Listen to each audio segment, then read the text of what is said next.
We looked at the Australian Guide to Healthy Eating in the previous video. Now it's time to look at its partner in crime, the Dietary Guidelines for Australian Adults.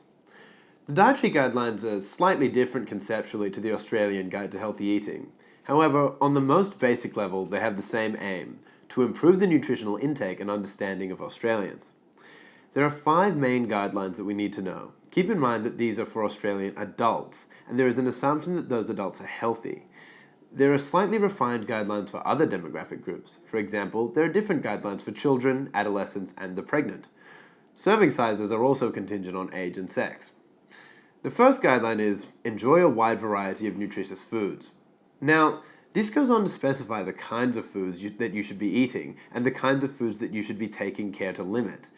As you can see, we need to be eating plenty of vegetables, cereals, lean meats, milks, and so on. And we also need to be drinking plenty of water. We need to be limiting our intake of saturated fat, salt, alcohol, and sugar. That's all fairly straightforward, but it is a fair bit to remember. The second guideline is prevent weight gain, be physically active, and eat according to your energy needs. Note here that the guidelines go beyond just diet. The third guideline is care for your food, prepare and store it safely. That makes sense. You don't want to be eating off food. The fourth and final guideline is encourage and support breastfeeding. This one is a little controversial, but it rounds out the dietary guidelines. In order to best remember the guidelines, try using the starting letters of each, E, P, C, and E, to create a mnemonic device. For example, you could have elephants pick crusty ears, or ending poverty and conflict. Excellent! I'm sure that you can come up with something better.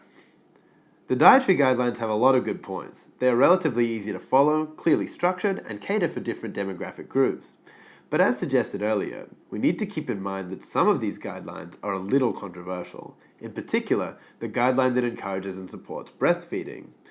Others seem less so. For example, it is largely uncontroversial that enjoying a wide variety of nutritious foods, plus water, and limiting things such as saturated fats and salt, will lead to positive health outcomes.